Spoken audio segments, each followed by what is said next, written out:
Fantastic. Thank you. I'm Christina. As Gwen said, I'm one of the co-founders, and I'm joined here with Nikki. Hi, I'm Nectaria. I'm also one of the co-founders. It's a pleasure to connect with all of you, and we're really excited to be doing this. First of all, we're thrilled to be part of TL Portfolio. Nectaria and I began this company. We had roots as a women's group travel company, and then we quickly grew into a Greek DMC. So we'll jump right in and tell you a little bit about us and what we do. And if you have any questions along the way, I love, a conversation and a dialogue. This is designed to be helpful to all of you. So I'd love to know where you're at and if you have any questions along the way.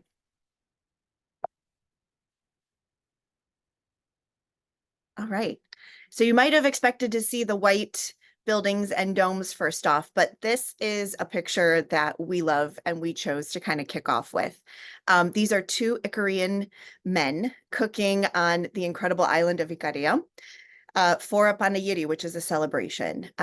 We chose this photo because for us, people is so important to what we do. It's part of the beauty of Greece. It's a huge element in the success of our company. And it's really echoes our mission, which is to deliver stylish stays and extraordinary experiences around the essence of human connection. So yes, while Greece is gorgeous and the geography and the topography speaks for itself, we want to really focus on the people and the experiences and what we do to make it a little bit different. So here's our team. We call ourselves the Muses. This is our full-time team. We do have additional seasonal and support staff. So just to kind of give you a little bit rundown on who we are and what makes us different. So Nectaria and I are both based here in the US, which is a big part of why we're able to, our advisors have our direct cell phone numbers. You can reach us anytime. We have direct relationships with the people we work with. So we're here. Nectaria is actually in Greece at the moment. So obviously with our business, we're back and forth multiple times a year doing site checks and FAMs and hosting VIP guests. But that's, for the most part, we're based here and available. You all can reach us with our +1, area code numbers. Aliki is our amazing business manager. She handles a lot of the things. Most advisors who are in contact with us will be connecting with her at some point. We have a fantastic group and events department that is steadily growing. That's headed up by Maria Elena. And then we have our fantastic team of travel planners, Julia being the lead, Eleftheria, Georgia, and Eliana. Our team, we're all remote and many are traveling and always checking on experiences to make sure they're amazing for you. And everyone comes from a diverse background, which we love. So, for example, Julia has a legal background, which makes her incredible with time management and attention to detail. Georgia handled VIP clients at Saks Fifth Avenue in Milan. So she knows all about attention to detail and the luxury client. I mean, everybody has a really great background and is very tuned into the luxury clientele and their needs. So I know Greece is a funny place, right? I mean, some advisors love it and sell it so many times a year. Others, I've had multi-million-dollar producers who just say, I just can't get into Greece. It's broken up. It's hard for me to understand. I haven't been. So we want to just kind of break it down for you. I know a lot of people are a lot of advisors are at different places with how well you know Greece, but we just kind of wanted to give you the basics and generally the rundown of how people typically book. So here, the biggest and most popular group of islands is the Cycladic Islands. That's the orange one right in the center. That's your Mykonos, your Santorini. Also coming up popular are Paros, Naxos, Milos, those types of islands. The Ionian, I would say, is probably maybe the second most well-known. That's Corfu, Lefkada, Zakynthos, and those areas. The Dodecanese is also a popular one. Many of you know Rhodes, and that's kind of more the south east, as you can see. The sporadic islands, they're in what color? The blue. That's your from the Mamma Mia. Mamma Mamma Mia. Yeah, I Mia. was about, I'm thinking a big fat Greek wedding. That's the Mamma Mia. the ones that you would know from there. Skopelos and yep. And then we've got the Saronic Islands in red. Those are kind of the ones really close to Athens, where people, you might know Hydra, Aegina, Poros, Spetses. A lot of Athenians like to vacation there as well. The North Aegean Islands as well. Let's see up there. And then we've got the Peloponnese and central Greece. So all of these are kind of, the Peloponnese is the bottom kind of peninsula, and the central Greece is up. That's more toward, you've probably heard of Thessaloniki, Yanina, the Zagori region. So really there's a lot of places and choices, which I think is why Greece can be very daunting for advisors, which is where we come into play. We understand and we can help you with destination consultation before you even begin your planning. And Nikki will talk a little bit about that in some of our support documentation and some of the additional complementary services we provide. But basically, we're kind of the, the Grease whisperers, where people say, okay, they'll give us, it's almost like a challenge. I've got a family, they're kind of more on a 4-star budget. They really love history, but they want to go to islands. And that's where, we might jump in and say Naxos, or somebody says, I want something very refined. They want 5-star, but with a little bit more of an elegant thing, but authentic. That's where I would say Sifnos. So there's so many different types of things we can help you with in terms of the, the navigating of everything. Oh, and I forgot, at the bottom, it's kind of its own beast, is Crete. Crete is also one of our very popular destinations. Crete is very large, 4 hours tip to tip, east to west. And I think some people forget that. So you might have a hotel on this side and you plan excursions on that side. So that's why logistics and proximity is also really important to how we help you plan your clients' travel. All right. Here are some of the destination trends that we're seeing that I wanted to put, and I'm curious if any of you advisors would agree or if you're seeing something similar. I think the common thought is that Mykonos and Santorini are still at the top of the game. People are still avoiding Mykonos because it's extremely popular. People think it's a party island. It's actually really kind of come down in recent years. Paros has been a little bit of the rising star of the Cycladic. We're seeing a lot. Obviously, 70% of people are incorporating Athens in some way in their itinerary. We usually see at least 70% of people are stopping there. Then it's usually about 2 nights. That's kind of the common trend. Santorini is always at the top, one of the most requested, but we love to pair Santorini with some lesser known islands as well. Paros is up there and has overtaken Mykonos in requests in recent years. But Mykonos still also has a fantastic, allure to it. Mykonos is great for people who you can still have a very relaxing time there. It's really the only place where you are guaranteed 5-star accommodation service, even the restaurants, the incredible fusion. I mean, it's one of the most innovative and high-end places to go in Greece. Milos and Crete are coming up there at 16% of our travelers. Naxos and Sifnos are trailing. And then we actually see less, it's just a trend currently, less bookings in the Ionian, some of the smaller Cycladic islands, and Rhodes, for example. Okay. So we get a lot of questions about seasonality and the expectations for the year. Things change year to year, which is why it's always great. We kind of like to check in with our advisors at the end of the year. We like to give you some updates on the trends that we're seeing as well. We suggest that your clients visit for at least a week. That will give them a nice, we typically see probably more in the 8 to 10 days if they can take that much time, but at least 1 week. A common itinerary and a flow would be fly into Athens, stay there for 2 nights, ferry or fly to Island 1, ferry between the islands, and then finish on a second island and then fly back. There's a lot of islands that pair well together. We'd be happy to tell you, Paros and Naxos are pretty close to each other. Sifnos and Santorini. Mykonos and Tinos are a great pair. They're only a 30-minute ferry ride from each other. So we're happy to help you with all those things to leverage their time so they're not bouncing around from island groups and wasting their precious vacation time. In terms of a suggested budget, I want to be very clear in that we don't have any sort of minimum engagement. We just have a suggested amount for this season that we feel would get your clients a fantastic week, 5-star, to be able to afford the transfers and logistics. And that would be at a starting of about 10,000 per person, sorry, per couple. So about 5,000 per person for the week.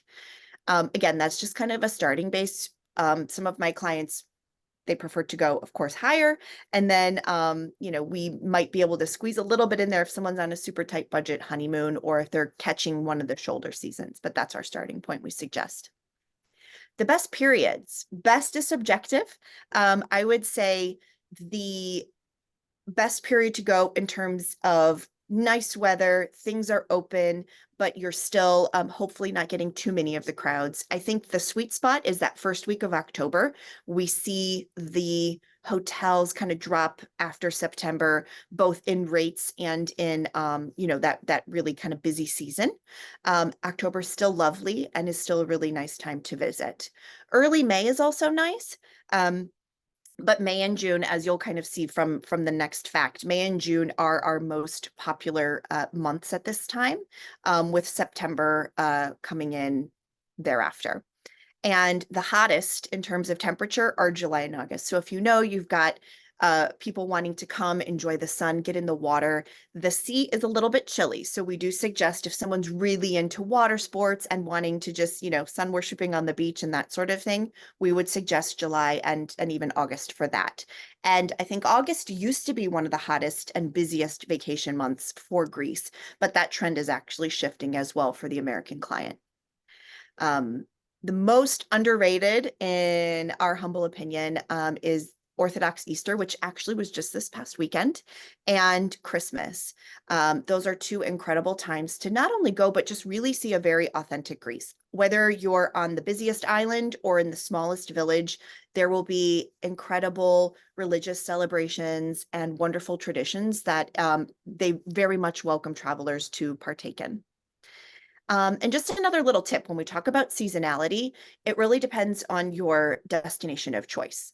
Crete, Mykonos, Santorini, mainland, they have a wider season. Starting earlier, you could visit March, April. You can go well into the fall and winter, depending on where. Mykonos, not so. Mykonos does have a fall seasonality, but then the mainland and Crete have a bigger one. However, if you're looking at the smaller islands, some of the smaller Cycladic islands, for example, they're pretty tight on like a June to September window. So we just have to, I would say, keep in mind, depending on what places you want to visit, that would determine the best time to go. Christine, I have a quick question for you. If a client has maybe 10 days or even up to 2 weeks, how many islands do you recommend with like a 10-day to 14-day travel time? Sure. And I would say that really depends on where they want to go and what they want to pair. That would give them a really nice opportunity to see several of the Cycladic islands. I like to suggest 3 nights in a place if you have the luxury of time. I feel like 3 nights, it's also inconvenient to constantly be packing and unpacking, and just the time spent in transit is a bit of, it's a bit of a waste of their precious vacation time. So I would say 3 nights per island. I think 2 is good for Athens. And then you can also pair, like, for example, Crete. A lot of people will do just Crete for an extended period of time. If you have a good 7, 8 days, you can spend 3 nights or 4 nights on East and West Crete. You can travel across it, stay in the middle, like in Iraklon or Rethymno, which is another beautiful village. And then that also would give you enough time to combine groups. So in that case, you could visit some Cycladic islands. And then if you really wanted to go, say, visit Corfu or Paxos or some things on the west side, it would let you do that. Nice. We also have mainland itineraries. So if you do have some extra days, that's a nice way to slowly kind of visit and work your way through driving. So you're not constantly in the car. You can spend some, 2, 3 nights there as well. Also, just to add to your question, Gwen, there are islands in the Cycladic especially that are very connected to other islands. So if they did want to do an extended stay, somebody could spend a week in Paros, but also see on day excursions maybe 3 or 4 nearby islands. So there is also an option to do that. Mhm. Nice. Thank you.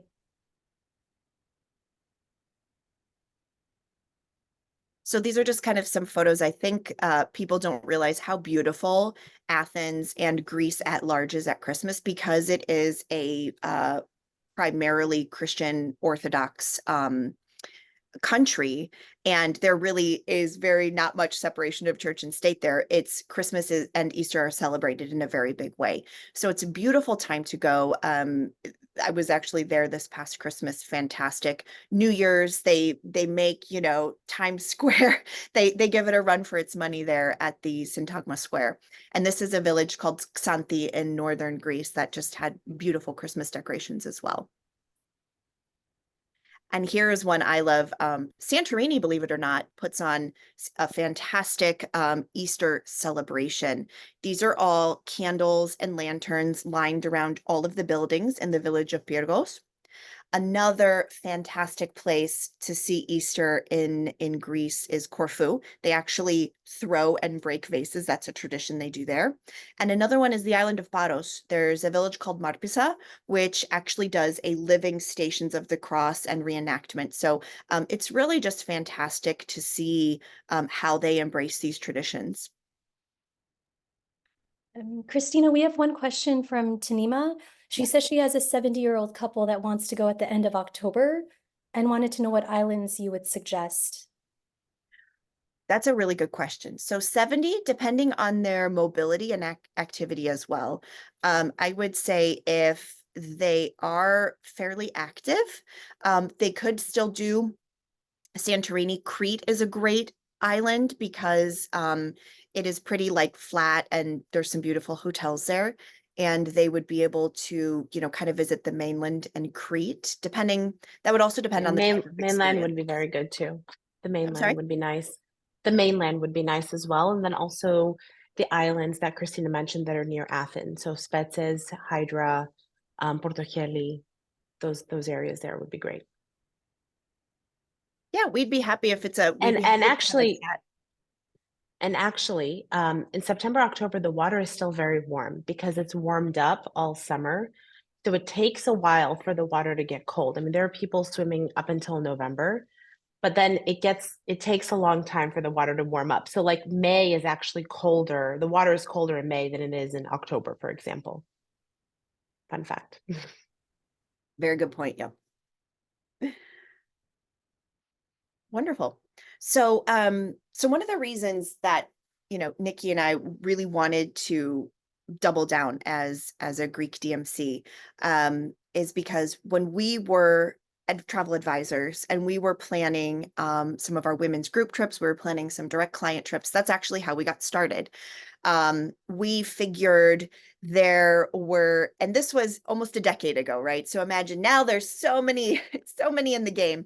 But even back then we said, there's so many Greek DMCs, we didn't think there was room in the market. And then we started planning trips to Greece, to Spain, to Japan, all over. And we realized we were seeing some common things with DMCs that we felt if we were a DMC, we would do differently. And also, as we've been speaking to our advisors who have become, not just clients, but friends, these are some of the things that come up in conversation. It's not that there might be some huge glaring issue. They just don't have a personal contact. They don't have someone to call if there's this number and that contact, but it could be someone different every time. There's not one person that they know is going to have their back on something. We've been hearing that there's high rates, people are being overcharged, obscure pricing, multiple pages of offers. You don't know by the end of the day what the client is actually getting charged and what your commission is. I think some people are a little sick of stale itineraries, or just kind of getting that same cookie cutter thing. I've had people that came to us and said, I have a family and they keep coming back to me with a wine tasting and a catamaran. And while that's great, you have to know your audience, and these children aren't going to want to be doing that. Especially after post-pandemic, a lot of people have had challenges with long response times in peak seasons, chasing their commissions after a trip end, and just some customer misconceptions. So in doing what we do, we came up with some solutions, and everything we choose to do commercially in our business, every service we create and every policy we create, our entire goal is to make the travel advisor's job easier. We want to enable you to close business faster, be able to direct your clients in a more informed way, save time with our processes and our tools. So everything we do is to help make you more valuable to your client. So we begin with, as we mentioned, direct relationships, as we're both based in the US, and although we travel, we're both reachable, and we'd love to have, direct relationships with all of our advisors. We are pretty confident that we offer the best value in the market. And what do I mean by that? When you look at the differences in experiences and actually competitive on rates, we are extremely competitive, and we're very happy about that. Uncomplicated commissions. So what do I mean? You get one rate in euro, which we translate into USD, and that's it. It's very clear. You get a straight % off that. There's nothing we exclude. There's no added taxes, fees. What you see is what you get. And that just helps you so you know what you're earning at the end of the day. Fresh and unique experiences. We really, really, and we're going to dive into that a little bit later. We really value and love digging into the culture and the authenticity. And we love finding super cool, unique things for clients to do. And I think being that we do have the American perspective, we see things a little bit differently that Greeks might think are just everyday part of their culture, that we know travelers would really enjoy seeing. The commission, speedy turnaround. So we try to get, we have a 1-day policy. We'll get back to you, at least acknowledge that we received it. And then you'll be allocated to one of our planners who will work on it and be very clear about the turnaround time and expectations. We wire commissions at the trip's completion, or at the very latest at the end of that trip completion month, in USD. And we don't send checks. We want to ensure you receive it as fast as possible and it doesn't get lost in the mail. We know that the American travel and their demands. So by, like I said, having been on the other side of the coin, we understand the position you're in, and then also your client. We also like to provide curated content in our musings to keep you a pro in the know. So not just promotions, but we actually try to give you insider knowledge as to the destinations and trends. That's all part of our newsletter. And we've also developed an ambassadors reward program. So we know that you have a lot of choices out there, and we want to be your one stop for Greece for all clients at all levels. So we actually have built this program with scaling commissions, added gifts, and some additional amenities that we've negotiated with our properties that are not found elsewhere. So here are kind of the service FAQs. I know most advisors ask us these. Itemization. That's not our standard, but we can do it on request. If you feel that's the best way to sell to your client, we can oblige, and we can do that for you. We typically work only on complete itineraries. We do that so that we're empowered to act on your client's behalf from the moment they land till they take off, whether that's finding that the hotel room is not to their liking, there's an issue on something in the morning and things get canceled due to weather or strike. We want to be empowered to act on their behalf. We will take it on a case-by-case basis if it's excursions only, shore excursions. We just prefer to be your full partner that you can lean on in the destination. We don't have any credit card or wiring fees. Everything is priced in euro, and then we do a same-day USD value. So we do actually collect, you'll know the exact USD amount which your client is being charged. Our typical retail includes a very competitive 10% commission. We can add as you like. I know different agencies do different things, 12%, 15%. We can certainly incorporate that. We cover all on-ground needs, including logistics. So some ask if we do, flights, ferries, everything. The only things we exclude are the international flights. We just don't feel we can add value there. And we don't typically do car and or moped rentals for just so that the client's in direct control of their booking, liability. There's just a lot of things with that. But everything else, in anything we don't do, we provide full recommendations. We can connect you, that sort of thing. And then when your client is on ground, as I mentioned before, we do a full on-ground support via WhatsApp. That's the common thing, just because it is great for all devices. We also have a direct phone line that they can reach if they prefer to do that. And we offer a couple different levels of support. Included with every itinerary standard is our full on-ground support for necessary things, meaning they can't find their driver, something happened, they're arriving late, they want to cancel something, anything that needs to happen immediately and is necessary, our team can handle that. If there's anything elective, they'd like to add something else to their itinerary, they'd like on-ground reservations for something, concierge services, that would be part of our additional luxury service that we can provide on a day-by-day basis as well. Okay, Nikki, you want to jump in and explain how we do our docs? Yeah, sure. So the way we start our process is pretty simple. When we get a request, we always like to get on a call for a complimentary destination consultation. As Christina mentioned, we're very focused on the why your clients are traveling to Greece. Greece is a bucket list and a milestone destination often. So we find that understanding why people are traveling gives us a better understanding of where to send them.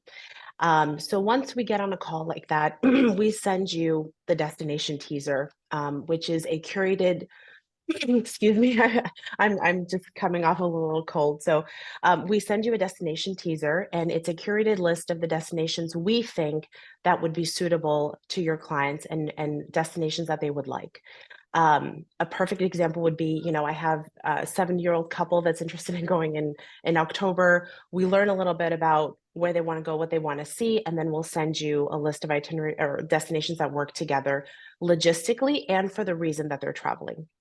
And basically, we white label everything, as you can see here. The cover page has your logo on it, and the page consists of a little blurb about the destination and our top experiences in each place, which gives you an understanding of the type of destination it is. So you won't see like beach bar hopping in Sifnos, for example. So you'll be able to kind of tell, how Sifnos is different from Mykonos and how Paros is different from Naxos, and what's family friendly and what's not. So after this, you can send this teaser to your clients and get their feedback. And then what we do is we start carving out a bespoke itinerary. And we do actually do bespoke itineraries. That's the reason why we start with a consultation in the first place. Our whole team is very dedicated to this. We hate the cookie cutter itineraries. So yes, so once we start carving out the itinerary, we'll send it to you and your clients. Again, white labeled, and there is a full day-by-day description of where they're going to go, what they're going to do. We also have, for some of the days that they haven't chosen something, we do have some suggestions of either an activity they can book with us or just something that they can do. And then, go back one. And the page, the activity page, the experience page, has a full description, details, all the inclusions, so they get all the information there. If they ever want to tweak the itinerary a little bit, like if they chose an experience, but then after reading about it, maybe it's not for them, we also have some suggestions, and we can swap it out. And then once we book the full itinerary and we proceed and we agree on where they want to go, we send 2 documents. One is the curated guides, which you'll see here. Our curated guides include restaurants, obviously, shops and galleries, picturesque villages if they're on islands, and beaches, because beaches is super important if they're organized, if they're not organized. Organized beaches are ones that have sun loungers and there's a beach bar. Unorganized villages or beaches are, they don't have anything. So it's very similar to like what we have in the States. You know, you just kind of take your own chair and blanket and that's your beach day. And that's really important. A lot of travelers don't know that there's a difference there.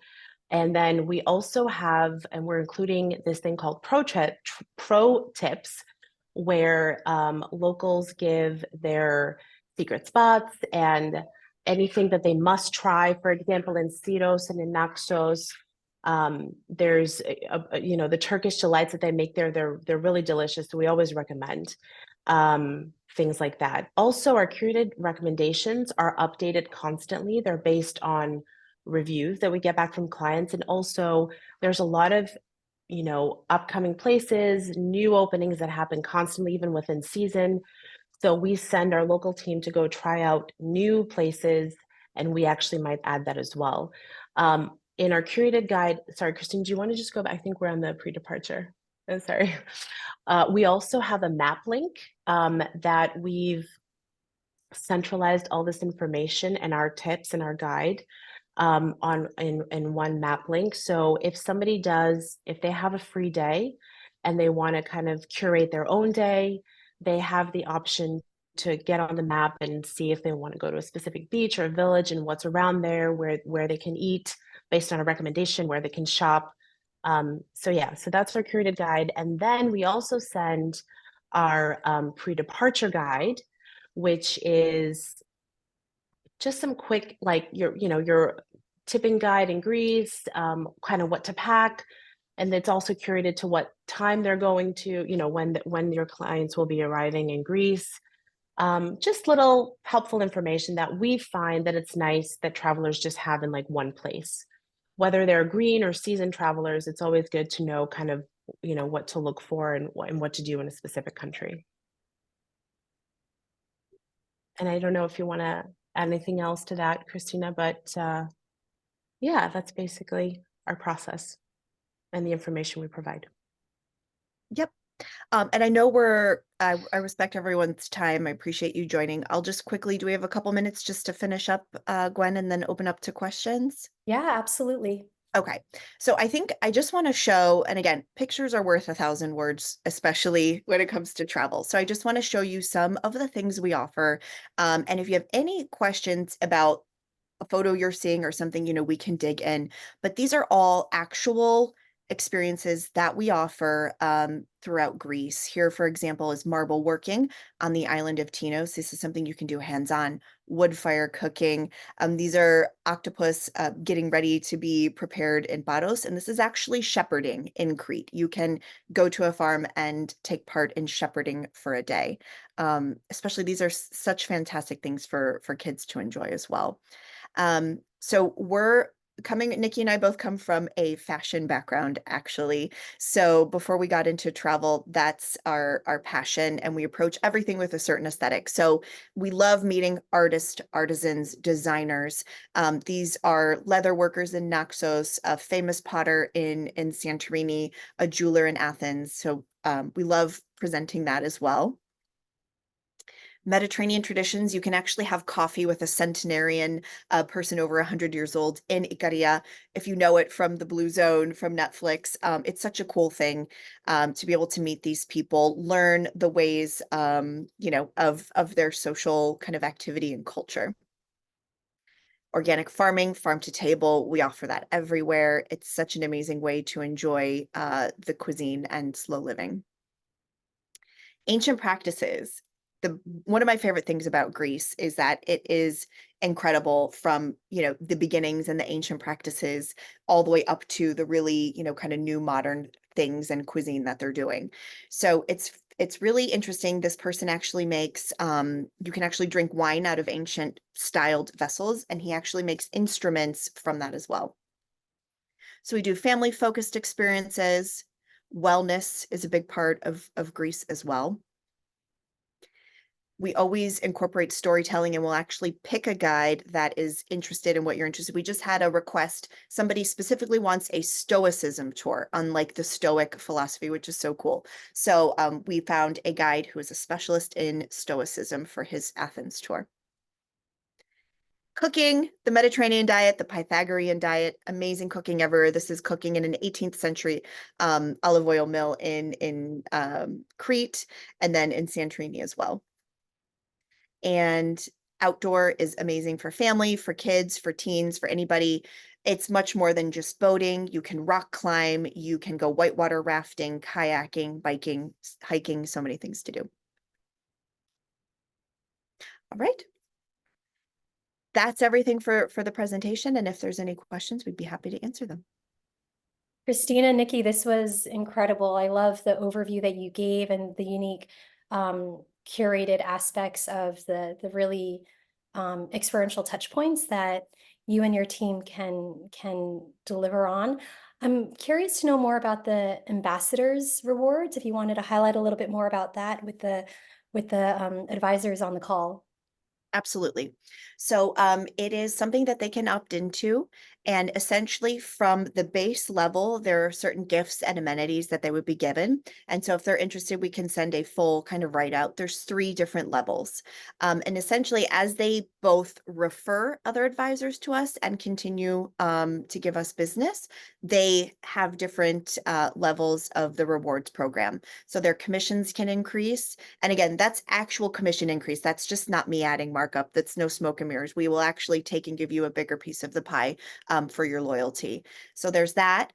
We offer a beautiful gift in room. We personally feel that anybody can call the bar and order a bottle of wine to the room. We actually create beautiful hand-packed gifts that are delivered from local products and different things depending on the destination they're in. So that is something again, it's not about the credit. We don't send it from us. We white label it. We thank them for, we welcome them and thank them from you. We sign your name on that. So that's something else that's included in that. So there's just all these, and we've actually negotiated. I know there's virtuoso amenities, and I know there's, each hotel has direct amenities in their rewards programs, but we actually have negotiated with many of our properties amenities that are exclusive to us. So we can actually offer things that you might not be able to get on your own. In addition to that, we also do an end of the year, the Greek forecaster. So we kind of give a roundup of the important things, just kind of the main places that were booked, things we're seeing, special tips and knowledge. And then we give all of our ambassadors that at the end of the year. So again, our goal is just to keep you in the know and to empower you and give you value in dealing with your clients.